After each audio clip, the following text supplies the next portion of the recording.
This is a Coy-Dog, coyote domestic dog cross. It was hit by a car about 400 yards from my house. He's got the coyote build, he's got the tail, he's got the color, the hair, everything. He is a weird looking dude, man. I've seen one of these before. He just got the domestic dog looking color of head, and his ears are a little big.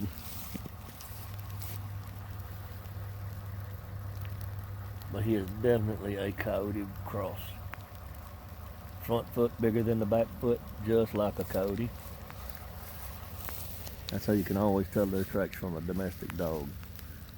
Front foot bigger than the back. You can see.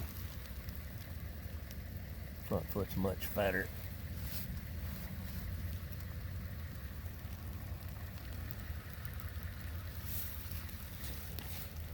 I hate to wonder how many more of these are around here.